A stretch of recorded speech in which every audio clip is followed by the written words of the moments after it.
Mesdames et messieurs, chers orateurs de tout à l'heure et débatteurs de tout à l'heure, je suis vraiment heureux, au nom des groupes parlementaires Coopération internationale et Genève internationale, d'ouvrir cette séance, cette soirée. Et je vous souhaite à toutes et à tous la bienvenue sur ce thème plus que d'actualité, comme ça a été rappelé par le secrétaire général d'Alliance Sud, un thème extrêmement actuel, l'ONU en crise, quel rôle pour la Suisse?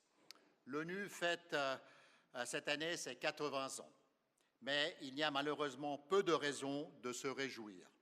Le respect du droit international, le multilatéralisme, la coopération internationale, la coexistence pacifique sont remis en question.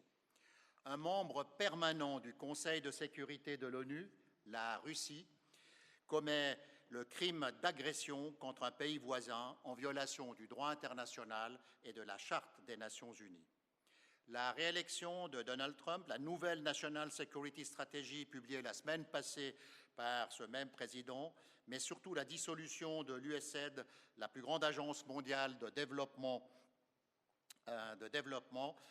ont des conséquences dramatiques à l'échelle mondiale, y compris pour l'ONU, et avec elle pour la Genève internationale. Les droits de l'homme sont complètement relativisés en Chine. À Gaza et au Soudan, des massacres de masse se déroulent dans l'impunité et l'inaction internationale.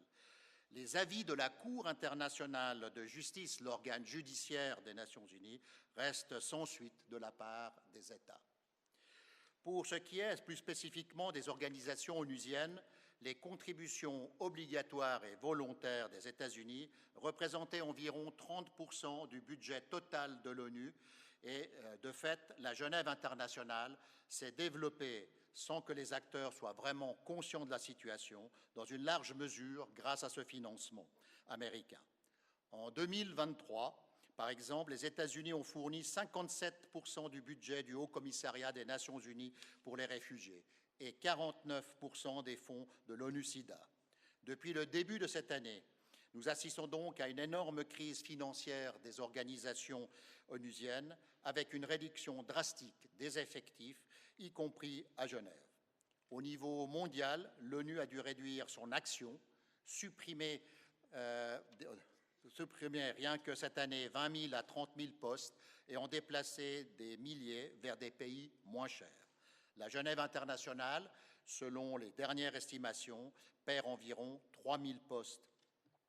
Mais il ne s'agit pas seulement d'emplois. Ces coupes budgétaires ont des répercussions sur les personnes les plus pauvres, les plus vulnérables de la planète. Selon l'OCHA, seul un quart des besoins humanitaires mondiaux peuvent actuellement être couverts. Concrètement, cela signifie que des millions de victimes de conflits ou de réfugiés doivent survivre sans protection ni aide.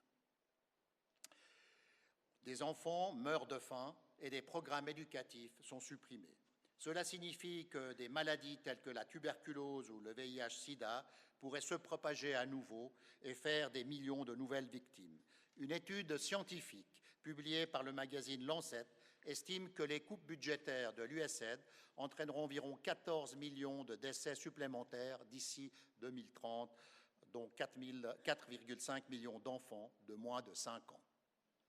La Suisse se vante volontiers de sa tradition humanitaire et en est fière, à juste titre, de sa Genève internationale. Mais le soutien politique à la Genève internationale s'érode. On l'a encore vu dans les débats ici au Conseil des États.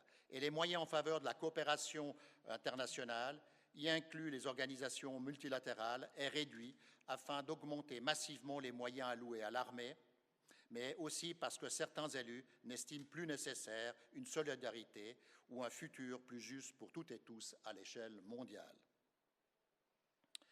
L'année dernière déjà, la Suisse a fortement réduit, voire supprimé ses contributions à l'UNOSIDA, UN Women, à l'UNICEF et au PNUD. Hier, le Conseil national, cela nous a été rappelé par M. Misbach tout à l'heure, a procédé à une coupe de 30 millions de fonds pour la DDC, en coupant 6 millions et en siphonnant 24 millions de la DDC vers le SECO, sans compter la coupe de 28 millions de contributions aux organisations multilatérales, alors même que le multilatéralisme est en crise. J'espère vivement que le Conseil des États ne suivra pas ces coupes budgétaires à courte vue, car les contributions à la coopération internationale sont aussi des contributions à la paix, à la sécurité et à la stabilité qui profitent tous aussi à la Suisse. Seul peut-être addendum qu'on peut faire positif, c'est qu'on a voté hier au Conseil des États le crédit pour la Genève internationale ou pour l'État hôte qui inclut la Genève internationale. Je dirais une modeste contribution pour 4 ans de 122 millions, c'est mieux que rien, mais ce n'est pas avec ça qu'on pourra inverser la tendance, on pourra juste consolider ce qui existe. Je me réjouis en tout cas de discuter avec vous ce soir du rôle de la Suisse dans le monde actuel et effectivement aussi du rôle de l'ONU dans les crises que subit aujourd'hui notre monde et comment on doit peut-être agir pour faire en sorte que la Genève internationale reste la plateforme qu'elle a depuis fort longtemps de négociation, de multilatéralisme et de coopération internationale au niveau global. Et je cède la parole aux orateurs.